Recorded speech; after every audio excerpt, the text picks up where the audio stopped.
여러분, 안녕하세요. 저는 서울 서대문구에 살고 있는 30대 초반의 여성입니다. 저는 불과 몇 개월 전만 해도 결혼을 약속한 사랑하는 사람과 함께였습니다. 그런데 누가 알았겠는지요. 그런 예비 신랑과 제가 파혼을 하게 된 줄을요. 그것도 저희 두 사람 문제가 아닌 예비 시어머니 때문에요. 저희 엄마는 아빠를 일찍 떠나보내고 홀로 저를 힘들게 키우셨는데요. 저를 먹여 살리겠다고 안 해본 일이 없으신 분이기도 합니다. 그 모든 역경을 이겨내느라 많은 고생을 하셨지만 결국 그 덕에 크게 음식 사업에 성공해 한 회사의 대표님이 되셨습니다. 하지만 그런 저희 엄마를 예비 시어머니께서는 박대하며 무시하셨고 저는 결국 눈이 뒤집히고 말았죠. 아직도 저희 엄마를 무시하던 예비 시어머니를 생각하면 도무지 용서할 수가 없습니다. 저희 아빠가 돌아가신 것은 제가 9살 때 일입니다. 아빠는 공사장에서 목수로 일하셨는데 공사장에서 일하시다 크게 사고를 당하셨고 반년간 혼수 상태로 병원 생활하시다가 결국 저희 곁을 떠나시고 말았습니다. 하지만 저희 엄마는 대단하셨습니다. 정말 멋진 여장부셨으니까요. 아빠가 떠나고 병원비와 생활비 등 빚을 떠안고 가장이 되셨지만 절대 무너지지 않으셨거든요. 닥치는 대로 일을 하며 저를 먹여 살리고 빚을 갚으셨습니다. 엄마의 고생하는 모습에 저도 일찍 철이 들었고요. 처음에는 아빠가 돌아가시고 9살 어린 나이였던 저는 그 사실을 받아들이기 힘들어 매일 밤 아빠를 찾으며 엉엉 울었습니다. 하나밖에 없는 딸이라며 아빠가 저를 정말 많이 예뻐해 주셨거든요. 그럴 때마다 엄마는 저를 꼭 껴안고 괜찮다면서 위로해 주셨습니다. 저보다 더 울고 싶은 사람은 바로 엄마였을 텐데도 말이죠. 그럼에도 제 앞에서 눈물 한 방울 흘리신 적이 없었습니다. 무조건 자식인 저를 위해 악착같이 버티신 것입니다. 그렇게 몇 년이 흐르고 어느 정도 빚이 해결되자 엄마는 무일푼으로 작은 가게를 열어 국밥집 장사를 시작하셨습니다. 엄마는 해장국을 정말 잘 끓이셨는데 돌아가신 아빠도 참 좋아했던 메뉴였죠. 고생 끝에 낙이 온다고 제가 성인이 되었을 때쯤엔 열심히 살아온 덕분인지 엄마는 성공한 국밥집 프랜차이즈 사장님이 되어 있었습니다. 처음에 열었던 가게가 맛집으로 소문이 나며 입소문이 퍼지더니 사람들이 줄을 서서 먹을 지경에 이르렀고 엄마 국밥집에 투자를 하고 싶다는 투자자를 만나 동업을 하게 되었던 것이었죠. 엄마는 아빠가 돌아가시기 전까지 평범한 주부였고 그런 사람이 가게를 차려 장사를 한다는 것도 대단한데 크게 사업까지 하게 된다는 것이 어쩌면 무서운 일이었겠지만 엄마는 그 모든 것을 해내셨습니다. 그래서 엄마는 늘 저에게 자랑스럽고 멋진 엄마셨고 제가 세상에서 제일 존경하는 분이기도 했죠. 그렇게 엄마가 사업에 성공하는 사이 저도 어느새 나이가 차 대학을 졸업하고 직장에 다니기 시작했습니다. 그리고 사랑하는 사람도 만나게 되었죠. 남자친구는 저희 아빠와 똑 닮은 사람이었습니다. 다정하고 자기 사람을 사랑하고 아낄 줄 아는 헌신적인 남자였죠. 남자친구는 중소기업을 다니고 있었는데 제법 능력도 좋아 회사에서 인정을 받고 있었습니다. 그래서 남자친구가 청원에 왔을 때도 아무 고민 없이 그의 청원을 받아들일 수 있었죠. 남자친구와 함께하는 미래라면 두렵지 않았거든요. 그저 저희 앞에서 행복한 미래만 기다리고 있을 줄 알았습니다. 저희 예비 신랑이 된 남자친구와 예비 시어머니에게 인사를 드리러 가기 전까지는 말이에요. 어서 오세요. 아가씨가 우리 현준이랑 만나는 사람이구나. 현준이가 얼마나 입에 침이 마르도록 칭찬을 하던지 내가 아주 궁금해서 혼났다니까. 어머니 안녕하세요. 부족하지만 앞으로 잘 부탁드려요. 부족하기는. 알아보니 우리 새아가 다니는 회사가 대기업은 아니지만 아주 튼튼하고 건실한 회사던데. 그런데 거기서 벌써 과장이라니. 나야 도리어 이런 능력 있는 아가씨가 우리 아들 만나줘서 고맙기만 하네. 현준이한테는 들었어요. 아빠가 일찍 돌아가셨다며? 나는 그런 거 전혀 흠으로 생각하는 사람 아니니까 걱정하지 말고요. 어차피 우리 현준이도 아빠 없이 큰 건 똑같으니까. 그러니까 우리 앞으로 잘 지내봐요. 네, 어머니. 그때까지만 해도 별 탈이 없었습니다. 남들은 시댁 문제로 결혼 전에도 말이 많던데 도리어 저에게 친절한 시어머니를 보며 잘 지낼 수 있을 거란 믿음까지 생겼으니까요. 그 후 당연한 수순처럼 예비신랑을 저희 엄마에게 소개해주게 되었죠. 예비신랑이 저에게 청혼을 한 후 저희 엄마가 무슨 일을 하는지 자세히 알려주게 되었습니다. 그랬더니 예비신랑이 적잖이 놀란 표정을 짓더라고요. 예비신랑 집에 비해 저희 집이 잘 사니 조금 걱정하는 듯 보이기도 했고요. 그래서 제가 남자친구에게 이야기해 주었습니다. 사람과 사람이 만나는 일에 왜 그런 것을 신경 쓰느냐고요.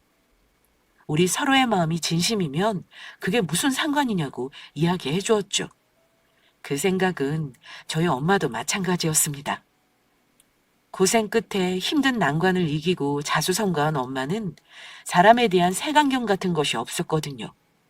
저와 예비신랑 두 사람의 행복이 가장 중요한 거고 사람만 강직하면 어떤 어려움도 이겨내고 잘 살 수 있다고 여기시는 분이셨습니다. 그래서 저희 예비신랑을 매우 마음에 들어 하셨고요. 그렇게 저희는 양가 부모님의 허락을 받게 되었고 빠르게 상견례 약속을 잡게 되었습니다. 그런데 상견례 전 예비신랑이 저에게 특이한 부탁을 해오더라고요. 그게 무슨 말이야? 우리 엄마가 무슨 일 하시는지 자기 엄마한테 비밀로 해달라니? 내가 이야기했었지?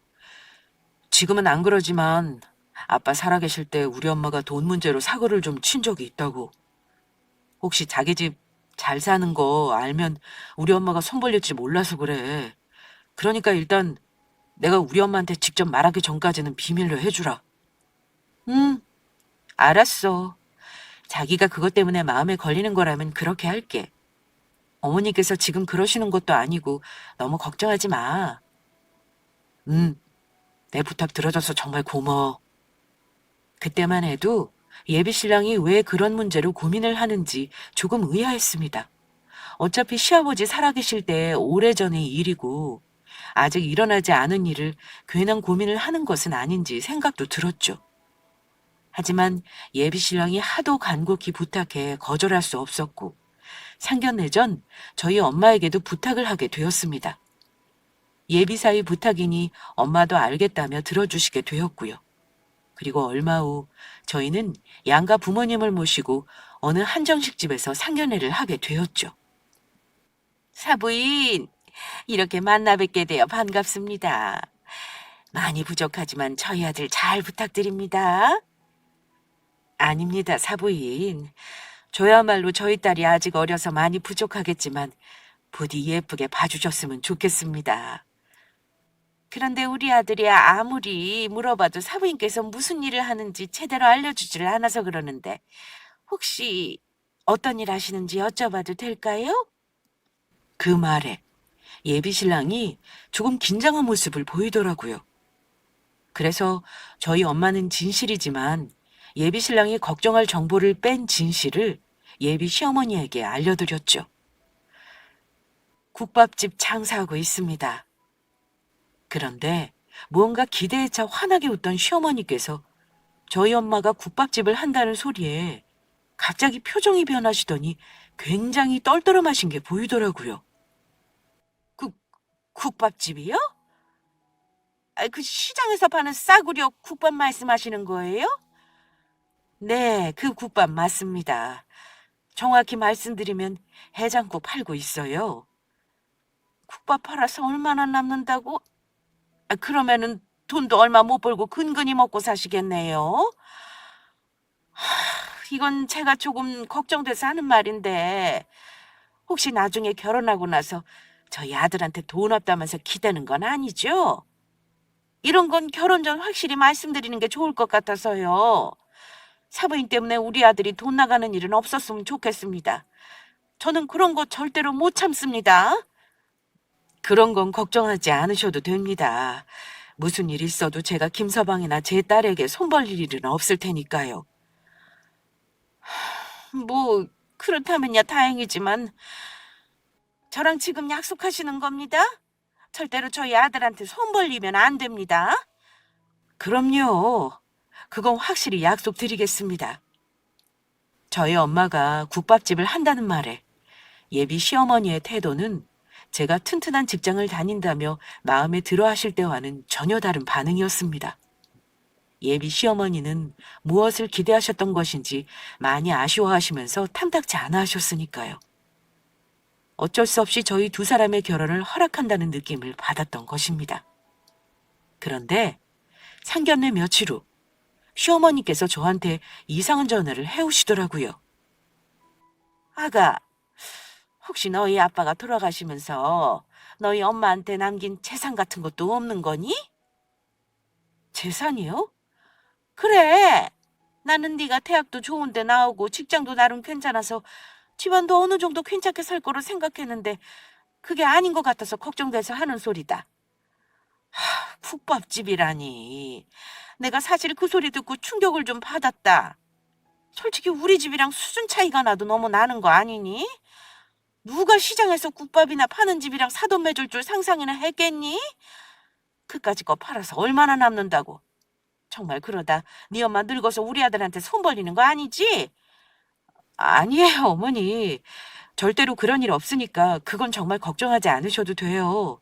그리고 시장에서 국밥 하는 게 어때서요? 국밥도 저는 좋은 음식이라고 생각해요.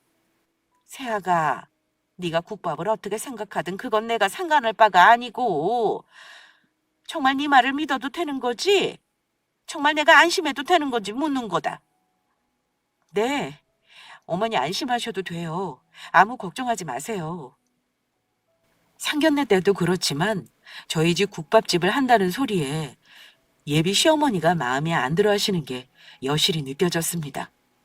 하지만 그거야 본인 아들 고생시킬까봐 그런 것이고 결혼 후 제가 잘해드리면 그 마음 또한 풀리실 거라 생각했죠.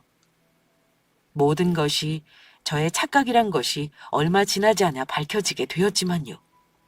기어이 일이 터지고 말았던 것입니다. 그것도 아주 예상치 못한 곳에서요.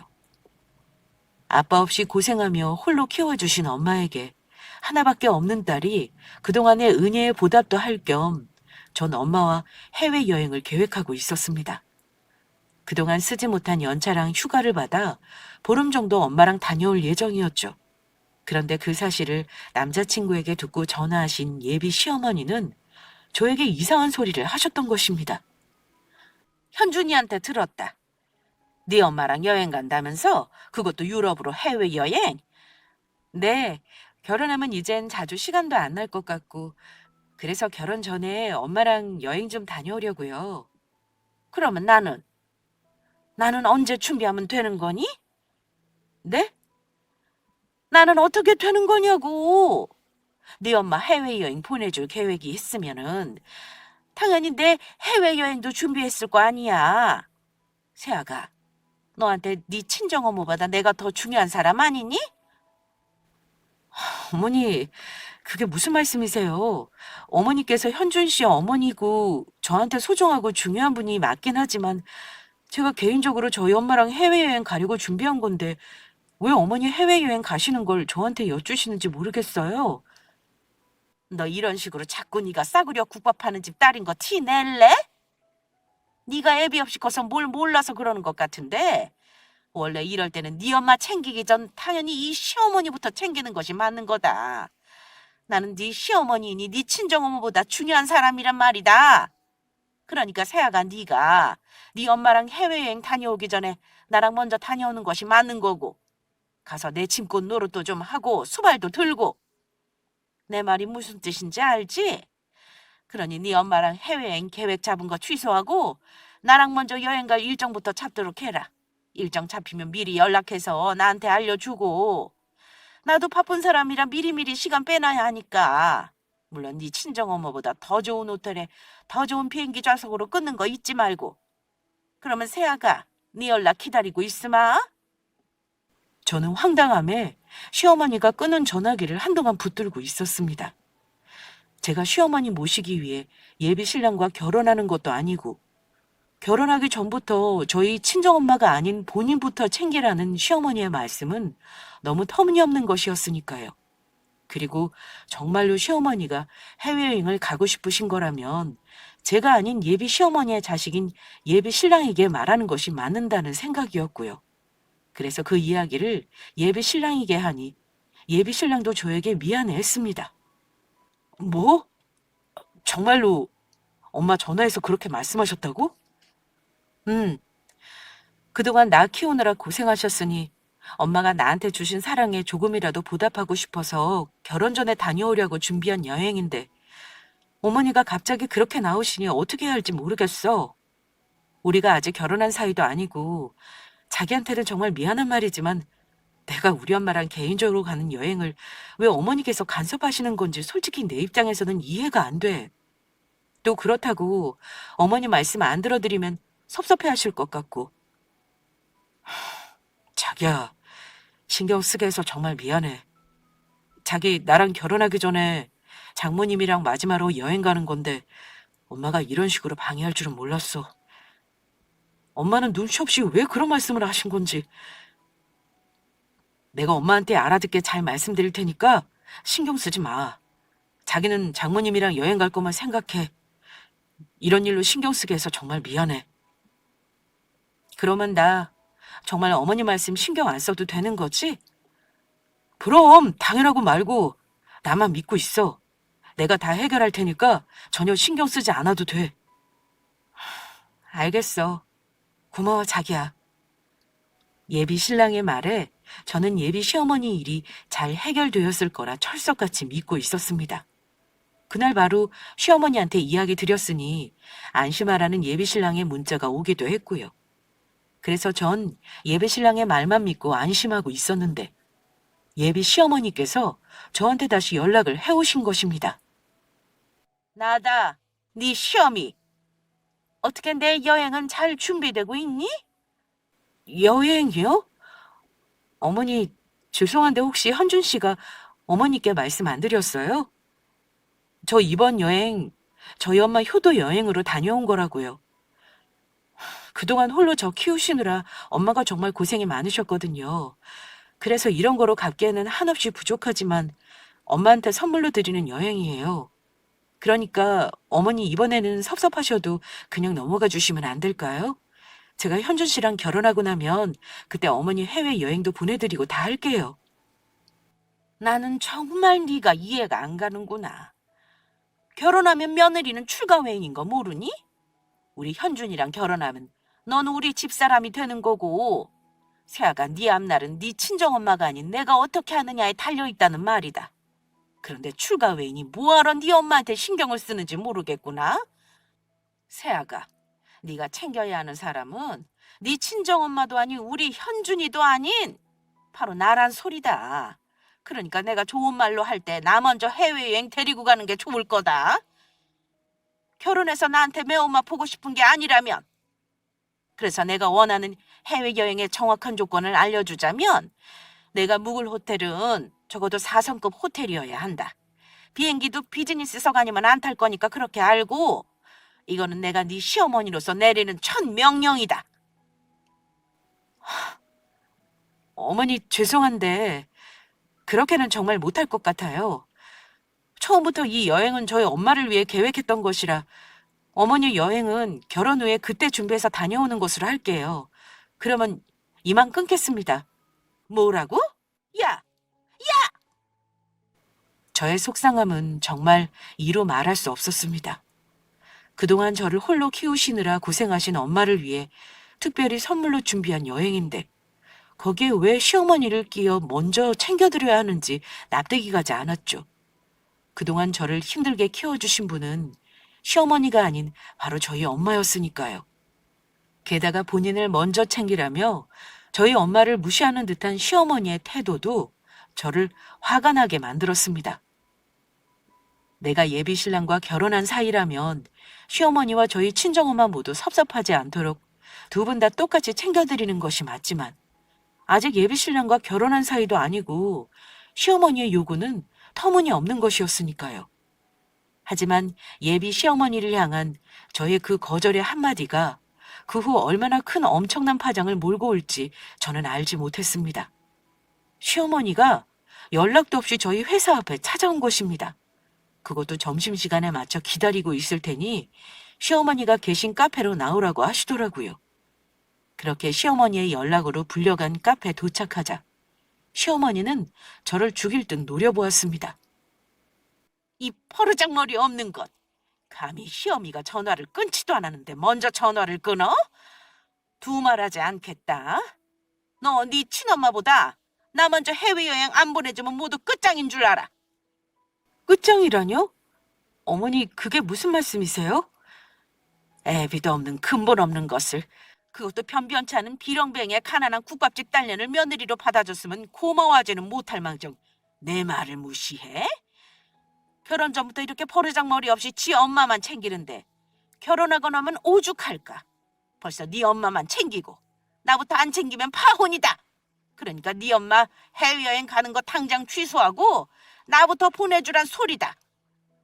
어머니, 저번에도 말씀드렸지만 그렇게는 못할 것 같아요. 솔직히 이번 여행 저희 엄마 위해 가는 건데 거기에 왜 어머니를 먼저 챙겨드려야 하는지도 모르겠고요. 그것 때문에 제가 왜 근본 없는 것이 되는 건지도 모르겠습니다. 그리고 국밥집 딸이 어때서요? 저 그 국밥 먹고 대학도 가고 직장도 다니고 잘 살 수 있어요. 저는 누구보다 우리 집이 국밥집 한다는 것도 좋고 저희 엄마가 자랑스러워요. 너 솔직히 말해봐. 결혼해서 우리 아들 월급으로 네 엄마 생활비 줄 생각인 거지? 지금도 이렇게 지 엄마만 챙기는데 나중에 결혼해서 우리 현준이 등골 빼먹으면 얼마나 지 엄마만 챙기려고 할까? 어머니, 만약 저희 친정엄마 챙겨드리게 돼도 제 월급으로 챙겨드리지 절대로 현준 씨 월급으로 챙겨드리지 않을 거니까 그런 오해는 안 하셨으면 좋겠어요. 원래 현준 씨랑 그런 거 구분 없이 두 분 다 우리에겐 똑같은 부모님이니 전부 똑같이 챙겨드리자고 그렇게 생각했었는데 어머니께서 싫어하시기도 하고 해서 미리 이야기 끝냈어요. 각자 부모님은 각자 챙겨드리기로요. 뭐라고? 역시 그랬어. 역시 우리 집 돈으로 따로 네 엄마를 챙기려고 했어, 이 고얀 것. 어머니, 그게 무슨 말씀이세요? 지금 분명히 제가 아니라고 그 국밥이나 퍼먹었던 싸구려 주둥이 닥치지 못하겠어? 말은 그렇게 해놓고 우리 아들 돈으로 네 친정 챙기려고 한 거잖아. 내 말이 틀리니? 그리고 결혼하면 네 월급이 어디 네 것인 줄 알아? 결혼하면 넌 우리 집 며느리가 되는 거고 그러면 네가 번 돈도 전부 우리 집 돈이고 우리 아들 돈이 되는 거지. 어떻게 그게 네 돈이니? 네 엄마 챙겨드릴수록 당연히 나한테 오는 생활비도 줄어드는 거 아니니? 예? 제가 일해서 번 제 돈인데 그게 어떻게 시댁 돈이고 현준 씨 돈이라는 거예요? 어머니, 그거 너무 지나친 처사 같습니다. 보자 하니까 너 정말 안 되겠구나. 이 하나밖에 없는 시엠이 해외여행을 보내주기 싫다는 것도 모자라 우리 집 돈으로 네 엄마부터 챙기겠다고 하고 이 지밖에 모르는 이기적인 것. 그러면 어쩔 수 없지. 나는 이 결혼 정말 못 시키니까 우리 아들이랑 당장 헤어지거라. 이런 일로 헤어지라뇨. 현준 씨 생각도 그럴 테지만 저희 이런 일로 절대 헤어질 수 없습니다. 헤어질 수 없다고? 어디 두고 보자. 네가 언제까지 그럴 수 있나. 이 이후 모든 일은 네가 자초한 거라는 것만 잊지 말거라. 저희 집을 계속해 무시하는 예비 시어머니의 말에 저는 그때 모든 사실을 밝히고 우리 집이 예비 시어머니가 생각하는 못 사는 비렁뱅이의 가난한 국밥집이 아니라고 말씀드리고 싶었습니다. 진짜 우리 집은 전국의 프랜차이즈 국밥집을 운영하는 제법 잘 사는 집이라고요. 하지만 그때까지만 해도 차마 그 이야기를 할 수가 없었죠. 예비 신랑의 부탁도 있었지만 예비 시어머니의 행동을 보니 저희 집이 전국으로 프랜차이즈 국밥집을 운영하는 잘 사는 집이라고 이야기하면 더 큰 문제가 생길 것 같았거든요. 제 월급마저 시댁 것이라 우기는 예비 시모를 보며 저희 엄마가 프랜차이즈 회사 사장이란 사실을 알게 되면 어떤 요구를 해올지 알 수 없으니까요. 그래서 저희 집을 보고 비렁뱅이 국밥집이라 말하는 시어머니의 말에 진실을 밝힐 수 없었습니다. 저는 어쩔 수 없이 그날 있었던 일을 의논하기 위해 예비 신랑에게 이야기할 수밖에 없었고, 제 말에 예비 신랑은 충격을 받은 듯 했습니다. 자기 엄마가 그렇게까지 나올 줄은 전혀 상상하지 못했던 것이죠. 저 또한 예비 시어머니가 그렇게 나올 줄은 전혀 예상하지 못했으니까요.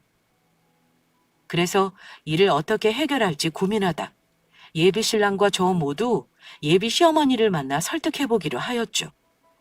그래서 그날 저녁 예비 신랑을 따라 저는 시댁을 찾아가게 되었습니다. 엄마도 내 부모지만 결혼하면 장모님도 내 부모나 마찬가지인데 어떻게 엄마만 챙겨달라고 그래? 엄마가 애도 아니고, 그리고 엄마가 무슨 공이 있다고 왜 수경이가 장모님이랑 효도 여행 가는 걸 엄마도 챙겨달라고 하는 건데? 엄마가 수경이 키워줬어? 그것 때문에 우리 결혼까지 반대하겠다니 그게 정말로 말이 된다고 생각하는 거냐고. 엄마 때문에 우리 서로 각자 번 돈도 따로 관리하기로 했는데 수경이가 번 돈이 어떻게 우리 집 돈이고 내 돈이 되는 거냐고. 이 싸가지 없는 것. 기껏 힘들게 키워놨더니 지 엄마 버리고 제 여자친구 편을 들어? 이제 결혼할 네 엄마도 생겼으니 이 엄마는 필요 없어졌다 이거냐? 지금 그 말이 아니잖아. 엄마 자식은 나고 효도는 자식인 내가 하는 거지 수경이가 하는 게 아니란 얘기야. 그리고 엄마 해외여행은 내가 보내주겠다고 알아보고 있으니까 조금만 기다려달라고 했잖아. 너 이 자식 그만 닥치지 못하겠어? 어디 며느리랑 같이 가는 해외여행이랑 너랑 같이 가는 해외여행이랑 같니? 그건 그거대로 가는 거고 며느리랑 가는 해외여행은 그 여행대로 가는 거지. 게다가 시어머니랑 친정엄마랑 같니? 가난뱅이 국밥집 딸을 며느리로 받아줬으면 알아서 잘 해야 할 거 아니야. 가난뱅이라니 누가 가난뱅이라는데? 엄마가 봤어? 수경이네 집에 어떻게 사는지? 엄마 그러다가 정말로 평생 후회할 수가 있어. 후회 같은 소리하고 자빠졌네. 막말로 새아가 집이 억소리 나는 부자라고 해도 난 이제 절대 받아줄 생각 없으니까 그렇게 알아. 그러니까 당장 저건 내 눈앞에서 치워. 나 먼저 해외여행 보내주기 전까지 너희 두 사람 결혼 절대로 허락할 생각 없으니까. 어머니, 그러지 마시고 제발 한 번만 다시 생각해 주시면. 닥쳐 이 간사한 것. 감히 그 새를 못 참고 우리 아들한테 달려가서 일러 바쳐? 당장 내 집에서 썩 나가. 나가라고! 저는 그날 예비 시어머니에게 쫓겨나듯 시댁을 나오게 되었습니다. 예비 신랑은 몇 번이나 저한테 미안하다고 사과를 했고요. 그러면서 어떻게든 예비 시어머니의 마음을 돌려놓을 테니 저한테 시간을 좀 달라고 하더라고요. 그리고 노력해봐도 안 되는 거면 그때는 우리 둘이라도 결혼을 하자면서요. 그래서 저는 예비 신랑을 믿고 기다려주기로 마음 먹었습니다. 예비 시어머니가 저희 회사에 찾아와 그 엄청난 짓을 벌이기 전까지는요. 이번엔 예비 시어머니가 저의 퇴근 시간에 맞춰 저희 회사 앞에서 기다리고 있던 것입니다. 예비 시어머니는 저를 보자마자 저의 머리채를 잡았습니다. 그것도 저희 회사 직원들이 전부 보는 앞에서요. 니년이 시켰지. 니년이 우리 아들한테 시킨 거지. 어머니, 제가 시키긴 뭘 시켰다는 거예요. 저희 회사 사람들도 보는데 이거 뭐 하는 짓이냐고요. 당장 제 머리 놓지 못하시겠어요? 네가 시킨 게 아니면 뭔데? 현준이가 계속 결혼 반대하면 나랑 안 살겠다고 집을 나갔다. 전부 니년이 우리 순진한 아들 꼬드겨서 시킨 거잖아. 내가 모를 줄 알아? 현준 씨가 집을 나왔다뇨. 저는 모르는 일이에요.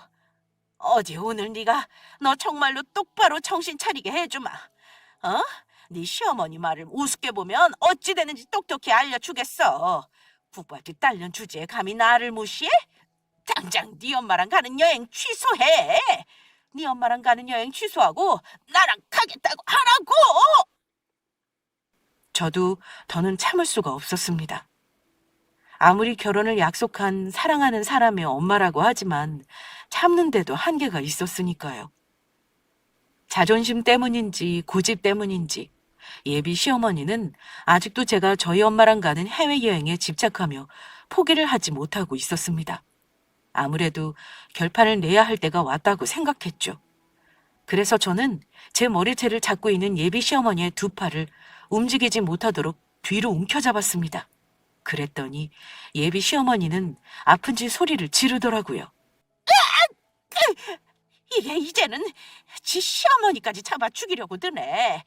당장 이빨 놓지 못하겠어. 명령이니까 당장 이건 나. 그렇게 원하면 어머니 원하는 대로 해드릴게요. 그러면 되는 거죠? 이제는 다 필요 없다. 이 시어미 팔까지 꺾어놓고 안 되겠으니까 네 친정엄마보다 나 먼저 해외여행 보내준다고 그만하려고 그러는 것 같은데 이미 늦었다, 이 잡고사. 그러기에는 너무 늦었다고. 이미 비행기 떠났다 이 말이야.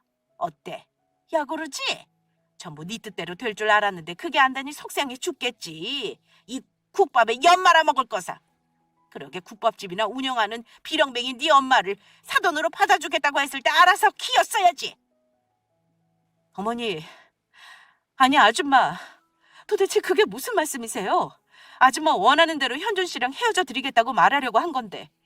그러니까 어디 저 같은 가난한 비렁뱅이 국밥집 딸 말고 어머니가 원하는 4성급 호텔에 비즈니스석 예약해 드릴 수 있는 며느리로 골라서 잘 살아보세요. 세상에 그런 며느리가 있을지는 모르겠지만 아시겠어요? 저는 그날 저희 엄마에게 예비 시어머니와 있었던 일을 전부 말씀드렸습니다. 그랬더니 엄마도 더는 안 되겠다고 생각했는지 예비 신랑과 제가 헤어질 것을 권유했습니다. 저 또한 예비 시어머니와 일이 있고 난 뒤 마음의 준비를 했던 일이라 엄마의 이야기를 받아들였고요.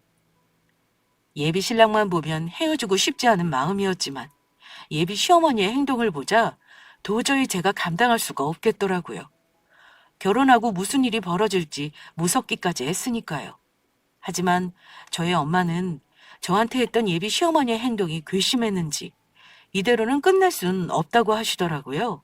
어떤 사람이든 함부로 대하면 안 된다는 걸 알려주기 위해서라도 마지막으로 따끔한 매운맛을 보여줘야 할 것 같다고 하셨죠. 그래서 저는 마지막으로 예비 시어머니에게 연락을 해 만날 약속을 잡았습니다. 저희 엄마가 따로 만나 뵙고 싶다고 했다는 말씀을 전하면서요. 그렇게 저와 저희 엄마가 시어머니를 만나게 된 장소는 다름 아닌 엄마 회사에서 직접 운영하는 150평짜리의 직영 매장인 본점에서였습니다. 바로 제가 연구원으로 근무하고 있는 저희 회사의 매장 본점이기도 한 곳이었죠. 시어머니가 튼튼한 회사라 마음에 들어한다고 했던 제가 다니던 회사가 바로 엄마의 회사였으니까요. 시어머니와 만나는 장소는 매장 한 곳에 마련된 룸이었습니다. 그런데 예비 시어머니는 저희 엄마가 만나자고 한 이유가 저를 잘 봐달라고 부탁하려 만나는 것으로 착각하고 계신 것 같더라고요. 예약한 룸으로 들어온 순간부터 아주 의기양양해서는 저와 저희 엄마 앞에서 고개까지 뻣뻣하게 드신 상태였으니까요. 그래서 사부인께서 저를 보자고 한 이유가 뭡니까?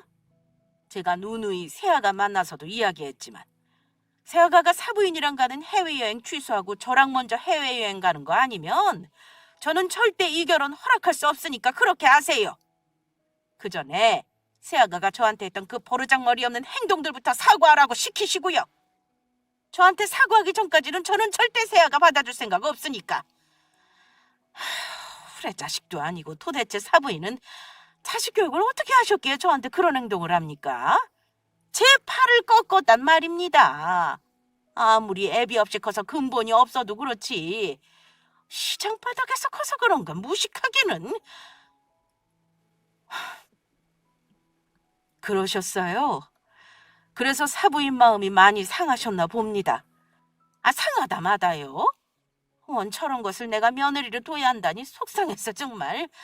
저는 이 일 그냥 못 넘어가니까 정 용서받고 싶으신 거면 자식 잘못 키운 사부인도 딸이랑 같이 제 앞에서 무릎 꿇으시죠. 어디 무릎으로 되겠습니까? 원하시면 바닥이라도 기어드려야죠. 이제야 말이 좀 통하네요. 세아가, 들었냐? 너도 네 엄마처럼 이 시어미 말을 좀 잘 듣지 그랬냐? 그러면 이렇게 따로 보는 일도 없었을 텐데. 아주 쌤통이네. 자, 그러면은 사부인, 어서 세아가랑 같이 제 앞에서 키워보세요. 제가 이 두 눈으로 똑똑히 봐줄 테니까.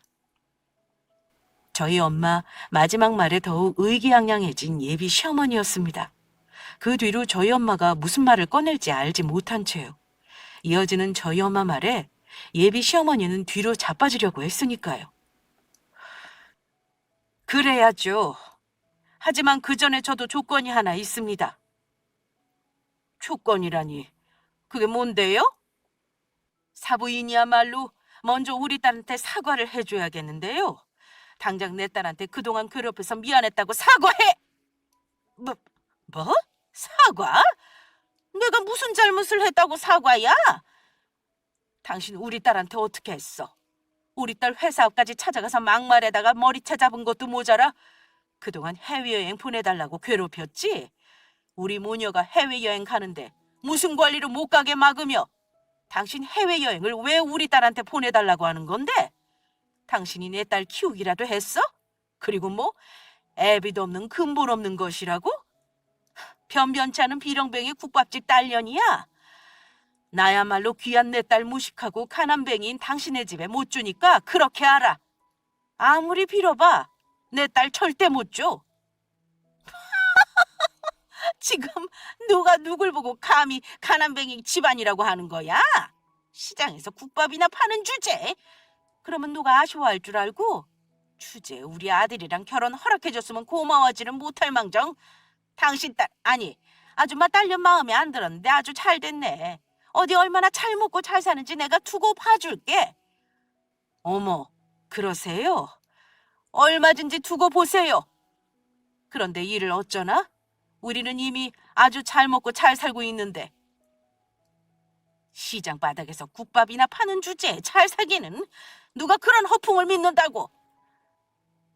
아직 김서방이 이야기 안 했나 보네. 내가 정말 뭐하는 사람인지. 이 국밥집이 바로 내 거거든. 뭐?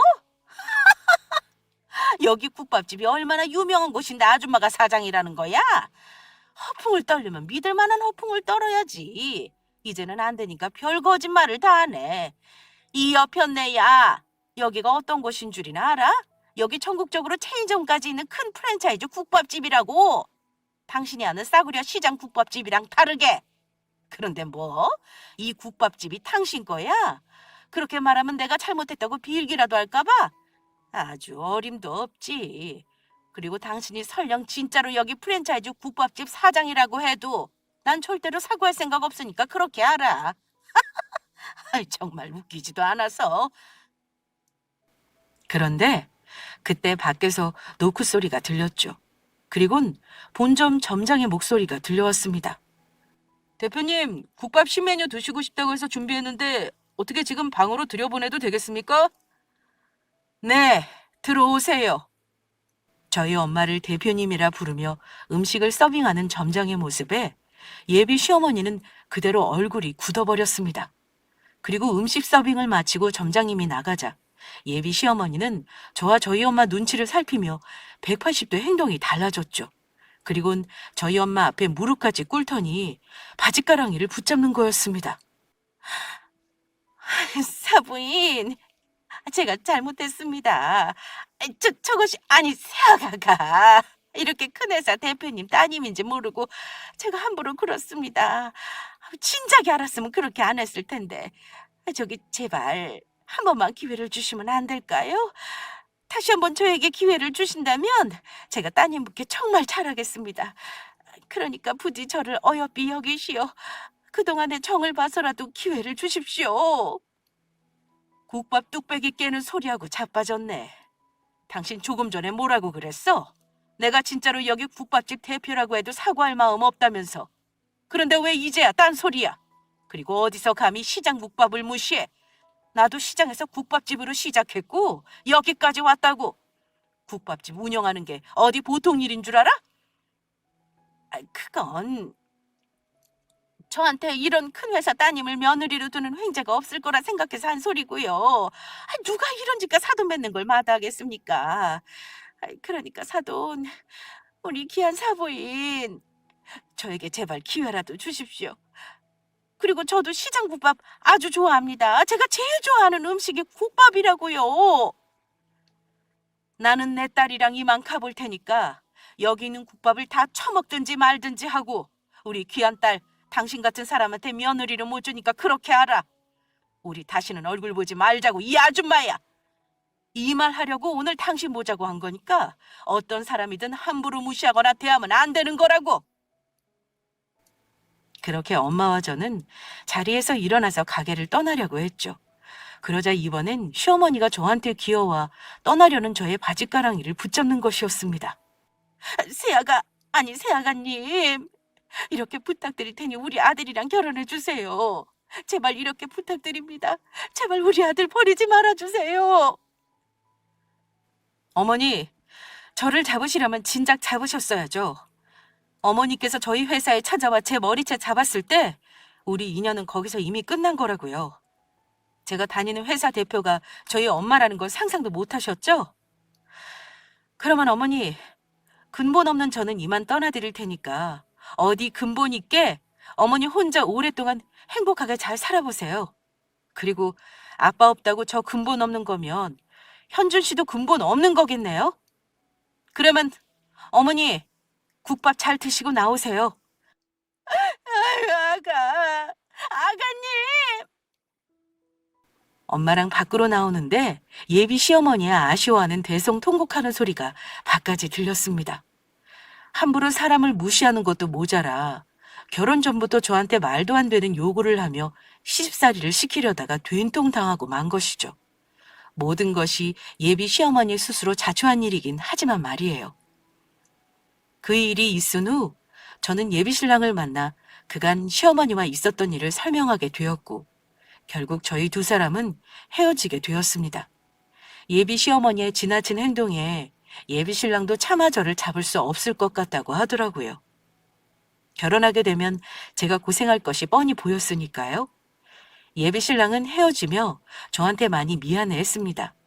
서로 진심으로 사랑했지만 결국 예비 시어머니 때문에 저희 두 사람은 헤어지게 된 것입니다. 알고 보니 예비 시어머니는 젊은 시절 시아버지께서 살아계실 때도 그런 말도 안 되는 허영심과 행동들 때문에 시아버지를 많이 힘들게 하셨다고 합니다. 그런 일로 돈 문제까지 일으켜 자주 싸우셨고요. 무엇이든 본인부터 챙기기에 바빴고 여행에 사치에 제멋대로인 대책 없는 행동에 시어머니도 아주 질리셨다고 하니 말이에요. 그러다 예비 시아버지가 돌아가시고 집이 어렵게 되자 예비 시어머니는 그제야 정신을 차리셨다고 해요. 시아버지께서 돌아가시면서 보험금이 나와 어느 정도 생활은 되었지만 그렇다고 본인이 직접 일을 해 돈을 버는 것도 아니니 마구 쓰다간 굶어 죽게 될까봐 겁을 잡수셨던 거죠. 그 후 예비 신랑이 대학을 나와 회사를 다니게 되면서 예비 신랑에게 생활비를 받아 생활하다가 제가 며느리로 인사드리러 가는 순간 눈이 뒤집히셨던 겁니다. 아마도 저를 이용해 그동안 본인이 참아왔던 사치들을 다시 부리려고 했던 것 같습니다. 자기 아들과 결혼할 며느리이니 함부로 해도 된다고 생각하면서요. 그 후에도 몇 번 예비 신랑과 연락을 하게 되었는데 예비 신랑은 저와 헤어지고 난 후 시어머니와 아주 연을 끊은 것 같더라고요. 예비 신랑을 만나기 위해 예비 시어머니가 집 앞으로 몇 번 찾아와 용서를 빌었지만 받아주지 않았다고 해요. 시아버지의 일을 겪고도 또 저한테 그런 행동을 하였으니 예비 신랑의 입장에서 용서가 안 되었던 것이죠. 예비 신랑이 주는 생활비도 끊겼으니 어떻게든 예비 시어머니 혼자 생활비를 벌어야 하는데 집에서 살림만 하던 분이시니 고생이 이만저만이 아닐 겁니다. 예비 신랑의 말로는 써주는 곳이 없어 폐지 줍는 일을 시작했다고 합니다. 뒤늦게라도 예비 시어머니께서 본인의 일을 반성하며 정신을 차리셨으면 하는 바람입니다. 저는 예비 신랑의 일로 한바탕 큰 아픔을 겪었지만 인생을 더 잘 살기 위한 경험이었다고 생각하고 잘 이겨내보려 합니다. 아직 괜찮아졌다고 하면 거짓말이겠지만 다시 한번 인생에서 무엇이 중요한지 생각해보게 되는 계기가 되었다고나 할까요? 저는 절대로 예비 시어머니 같은 사람은 되지 말아야겠다는 생각이 들더라고요. 그래서 욕심 부리지 않고 매 순간 감사하며 겸손한 마음으로 살아갈 생각입니다. 그리고 엄마와 유럽으로 다녀온 효도 여행은 정말로 즐거웠습니다. 그동안 엄마가 저에게 해주신 사랑에 비해 많이 부족하지만 저와 여행을 와 기뻐하시는 엄마의 모습을 보며 나름 뿌듯했습니다. 그래서 이번 겨울에도 엄마와 함께 갈 여행을 준비하고 있어요. 바로 국내로 말이죠.